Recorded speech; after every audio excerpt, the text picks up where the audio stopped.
Maria, kita kasih kesempatan mahasiswa yang ingin bertanya unek-uneknya daripada ditumpahkan di TikTok, di X, di Langsung Instagram. saja di sini. Di Catatan Demokrasi ya. Monggo, silakan. Baik, sebelumnya perkenalkan nama saya Raffi Lukmanul Aziz dari Program Studi Ilmu Politik UPN Veteran Jakarta. Saya izin mau nanya mungkin ke Pak Habibur Rahman, itu saya pengen mungkin masih terkena di hati saya, apakah boleh seorang mahasiswa memiliki jiwa pesimis terhadap pemerintahan atau kementerian yang gemuk sekarang? Apalagi kan kita mendengar statement Pak Prabowo kemarin itu bahwa harus saling merangkul, harus menjadi kesatuan yang kuat. Apakah itu wajar Pak Habibur Rahman? Terima kasih. Hidup mahasiswa. Ya mau pesimis mau optimis ya itu hak kalian ya. Cuma kan sudah disampaikan berulang kali tadi ya apa yang menjadi pertimbangan, apa yang menjadi dasar Pak Prabowo menggunakan hak prerogatifnya dengan cara seperti ini. Dengan membentuk kabinet yang fokus, ya tinggal dicerna saja bos, ya. Tapi yang jelas yang akan mempertanggungjawabkannya nanti Pak Prabowo sendiri, karena itu ada di pundak beliau, ya. Kita kadang-kadang bicara gampang soal hak prerogatif ya, tapi kita nggak paham maknanya seperti apa. Padahal pelaksana hak prerogatif itu juga Pak Prabowo sudah sangat mengakomodir berbagai masukan dan sudah sangat menyerap dan berbagai macam dinamika yang terjadi selama ini. Mungkin kita sebagai intelektual ya nggak bisa membatasi diri kita sekedar mau optimis mau pesimis, boleh nggak boleh? Boleh, tentu saja boleh. Anda mau pesimis mau bunuh diri juga boleh gitu kan ya. Istilahnya begitu. Tapi dicerna saja apa yang disampaikan ini. Terima kasih. Oke. Prof. Ibnu. Jadi begini, kita harus berpikir positif. Karena semua itu bagian dari gaya kepemimpinan. Gaya demokrasi. Kemarin kan Pak Prabowo mengatakan demokrasi ala Indonesia. Kan begitu kan. Ini catatan tersendiri. Yang penting sekarang adalah bagaimana kita memberikan masukan. Ini masuki tadi. Bagaimana kita memberikan respon. Karena kita sebagai rakyat harus juga cerdas. Apakah programnya sudah Bapak dilakukan atau belum? Apakah sudah mensejahterakan rakyat belum? Karena kemarin kalau lihat kan semangatnya Pak Prabowo menggebrak-gebrak meja.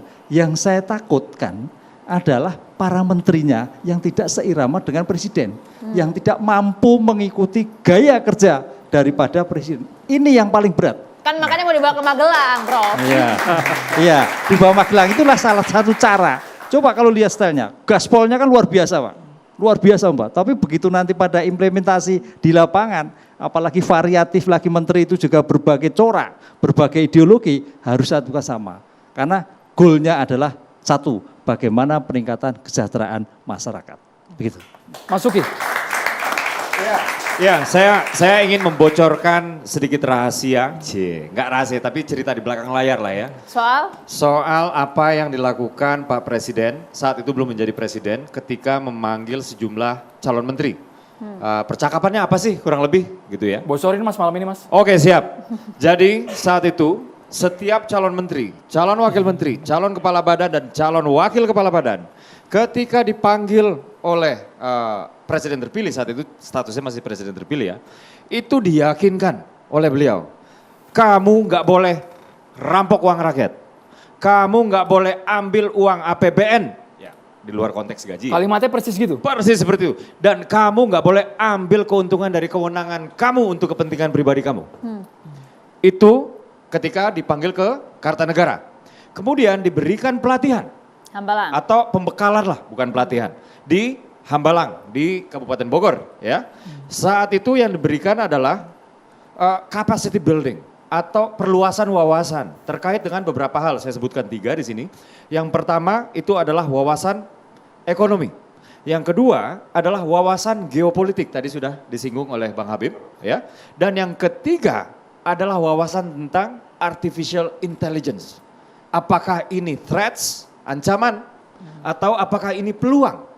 Atau bagaimana menggunakan artificial intelligence sebagai bagian dari proses digitalisasi, sebagai bentuk transparansi untuk mencegah korupsi. Itu yang terjadi di Hambalang ya. Lalu yang ketiga akan dilakukan di Magelang di Jawa Tengah.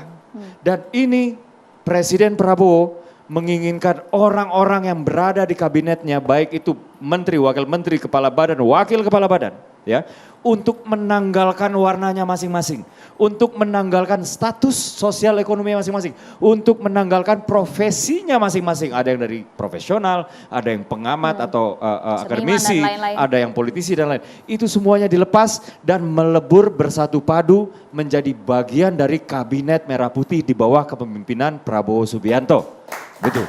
Dan setelah pembekalan di Magelang ini, ya, bukan hanya mereka diharapkan untuk menjadi solid, mereka mengikis yang namanya sekat-sekat psikologis di antara para menteri. Mungkin sebelumnya ada hard feeling, ya kan? Nah, ini supaya selesai semua saat itu, ya. Tapi juga mereka diharapkan betul-betul bisa merasakan menjadi rakyat biasa yang nggak punya atribusi sebagai katakanlah ini pengusaha A, ini pejabat partai B, ini dan lain-lain. Mereka tidur di tenda semua. Ya, saya besok pagi jam 5 berangkat ke Magelang, ya, dan saya di sana bukan sebagai partisipan atau peserta, tapi saya akan hadir di sana sebagai orang yang melayani media. Dan saya di situ sempat bercanda sama teman saya. Besok saya bisa ngetawain menteri-menteri ini, kalian tidurnya nggak semewah saya tidur di kasur di kamar.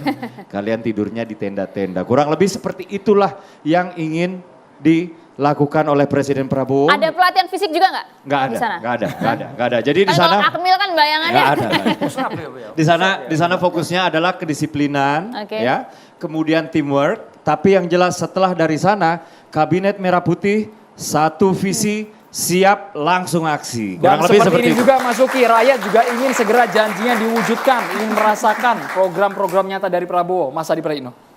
Singkat Mas. Dua hal ya, dalam budaya demokrasi, sikap optimis itu menjadi penting. Percaya pada presiden, percaya pada menteri, dan lembaga-lembaga itu adalah menjadi esensi bagaimana stabilitas demokrasi bisa tumbuh. Ada satu ungkapan dalam tradisi Arab yang disebut dengan at-tafa'ul asasun najah.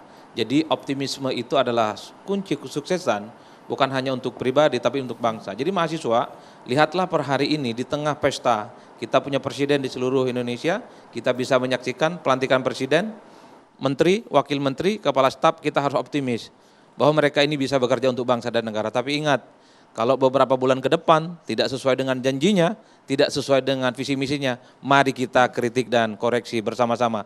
Tentu untuk kepentingan bangsa dan negara. Singkat saja. Karena mahasiswa ilmu politik tentu teman-teman punya memahami tentang beberapa paradigma ilmu sosial.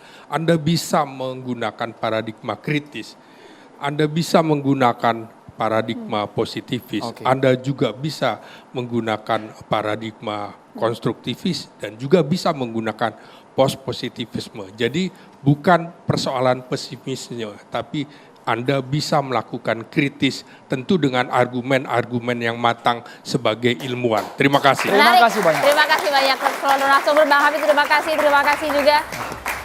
Mas, terima kasih juga Prof. Ibnu. Itu dia yang akan nanti mengcover semuanya. Mas Adi, terima kasih juga untuk Mahasiswa, terima kasih sudah berpartisipasi. Kalian sudah berani bertanya langsung. Kami berharap janji Prabowo dan juga Gibran segera ditepati agar kita merasakan kesejahteraan, kemakmuran, keadilan demi bangsa tercinta Indonesia. kita dulu Kabinet Merah Putih. Oke, gas, saya Maria Sedang. Saya Andro Merkuri. Selamat malam. Sampai jumpa.